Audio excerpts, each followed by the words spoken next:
No caso das apostas, e aí voltando à questão da tecnologia, uma das coisas que a tecnologia faz é, como você falou, né, não tem limite de tempo, de espaço, nada. Mas, por outro lado, também tem uma outra coisa que é, você não consegue muito bem, né, controlar quem são as pessoas que têm acesso àquele espaço virtual, né? Então, como eu estava dando exemplo, em relação a cassino, você consegue controlar as pessoas idosas, né? Tem famílias no geral, você sabe onde as pessoas estão localizadas. Se elas passam muito tempo, você consegue ir lá e buscá-las. Ou crianças, você consegue impedir as crianças de entrar.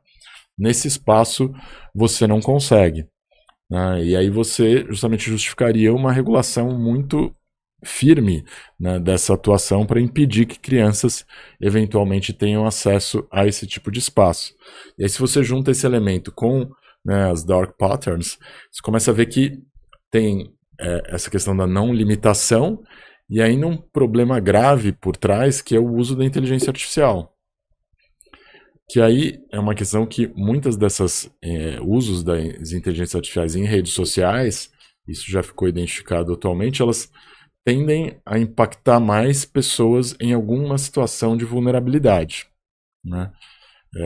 Isso já tem estudos, por exemplo, em relação a fake news, que os países nos quais a fake news espalha mais rápido são nos países que as pessoas têm baixa escolaridade.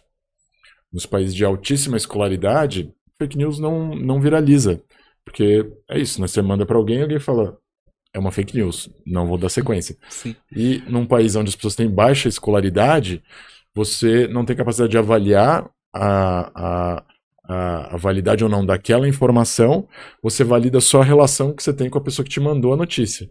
E é isso que faz o efeito de viralização, né? Você não ter essa barreira, que é a barreira cognitiva da pessoa que está usando o aplicativo.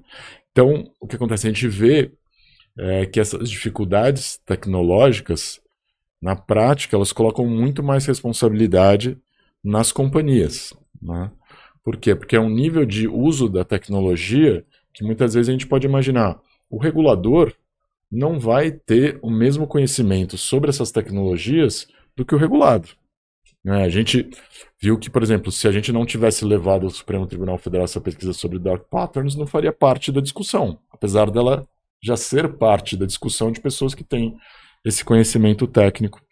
Então, uma questão que eu teria para você é como refletir, por exemplo, sobre a autorregulação dessas companhias, né? Será que elas teriam capacidade de, sabendo que o regulador não tem conhecimento suficiente para regulá-las, o que elas podem fazer para, né, ocupar essa lacuna? Sim, esse é um ponto muito importante porque delegou-se quase tudo ao Ministério da Fazenda, que criou uma secretaria, a Secretaria de Prêmios e Apostas, e acabou ficando a encargo dele definir sobre tudo. Então, caberá à portaria definir sobre jogo patológico, que é uma questão psicológica, que precisa de conhecimento psicológico, vício, que exige uma questão psicológica, talvez o Ministério da Saúde intervir. Ficou também definido para que ele falasse sobre crime de lavagem de dinheiro. Será que o Ministério da Fazenda sabe sobre lavagem de dinheiro? Será que o Ministério da Fazenda sabe sobre como garantir que aqueles algoritmos que são utilizados nos jogos online, eles são válidos ou não? E não, eles já assumiram que eles não conseguem porque eles estão homologando entidades privadas para fazerem essas certificações. Então a gente vê que há um balanço que o negócio ele é muito conhecido por quem atua nele, mas é pouco conhecido por quem regula. E a gente vê isso em vários setores. Todas essas externalidades negativas que a gente trata, o legislador parece saber menos sobre elas do que aqueles que as causam, né? Quando a gente olha especificamente sobre esse ponto da criança, inclusive, né, que ela pode acessar os jogos, quando a gente fez a pesquisa, um dos pontos que a gente fazia era quão difícil é fazer um login se você fosse uma criança. A gente imaginou, se fôssemos uma criança, como faríamos esse login? E a gente fez vários testes, né? Em alguns você tinha que colocar o CPF, eu acho que eles acabavam batendo por uma base de dados. Em alguns você tinha que fazer a verificação facial. Em poucos você tinha que juntar um documento. Então, assim, o CPF, tentamos em alguns, conseguimos fazer com CPFs falsos, gerados por geradores de CPF. A foto, conseguimos colocar fotos de pessoas da internet. E também alguns a gente simplesmente não precisava encaminhar o documento. Então, veja, quem quiser consegue entrar e num site de aposta, que inclusive muitas das vezes libera um bônus inicial. Então você acaba entrando já no site da aposta com um valor a ser apostado. E a partir desse valor pode ser que você nunca mais precise fazer um depósito. Você vai ganhando, apostando um pouquinho. Então você permite que as crianças atuem em paralelo. A gente acabou vendo também uma manifestação importante do Instituto Alana que identificou algumas crianças crianças e adolescentes que faziam propaganda para essas plataformas de bet. Principalmente o jogo do Tigrinho, né?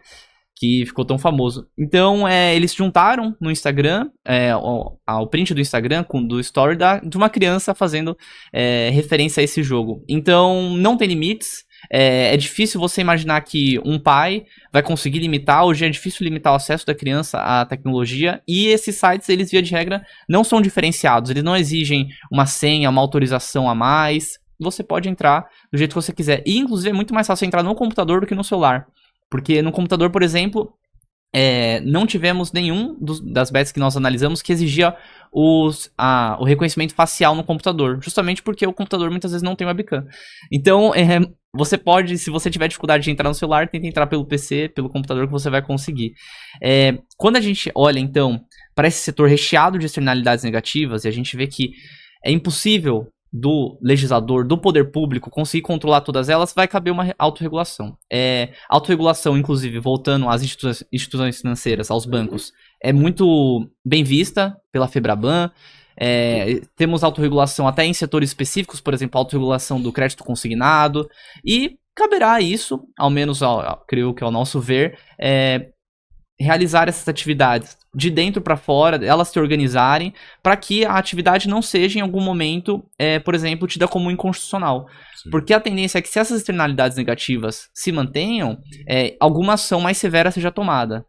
Então, se elas se autocontrolarem, demonstrarem que elas estão, por exemplo, colocando limitador de tempo de uso do aplicativo para combater o vício, então incluindo avisos para quando uma pessoa faz uma aposta que não seja condizente com os valores que ela já tenha apostado anteriormente, que crie barreiras para que crianças não entrem, que crie validações, talvez até validar, quem sabe, a conta que é juntada lá, a conta de depósito financeira com a conta, com o CPF da pessoa que está fazendo o cadastro. Sim. Então, criar comitês, por exemplo, para atender essas pessoas que são viciadas, porque é um problema que vai acabar decaindo para o SUS. A pessoa que é viciada, ela vai talvez ir para o SUS, tentar reverter esse vício dela, tentar tratar, passar com um psicólogo, com um psiquiatra. Ela talvez vai ser tão viciada que vai perder as economias, vai ter que acabar entrando talvez num plano assistencialista. Então, ele faz mal, é um setor que faz mal para a sociedade, e isso é cristalino, isso é inequívoco, e eu acho que cabe a eles assumirem, olha, realmente fazemos mal, mas vamos tentar nos autorregular para que a atividade seja compatível, minimamente compatível com a sociedade e os interesses dos outros. E esse é um ponto que a gente trata muito no nosso artigo, porque Friedman fica até triste, mas não basta olhar para os lucros, né? A gente tem que olhar, ver a responsabilidade social corporativa, entender como as empresas têm que se portar perante as sociedades. As empresas hoje em dia, e há um tempinho já são maiores que muitos estados.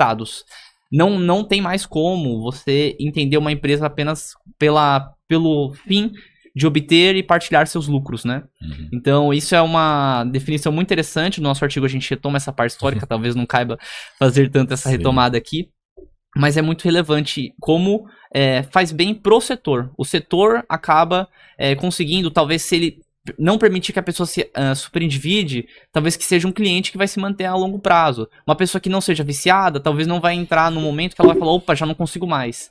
Então é relevante criar esses comitês, no mínimo, ensinar, talvez fazer palestras, entender quais são as externalidades e buscar tratá-las.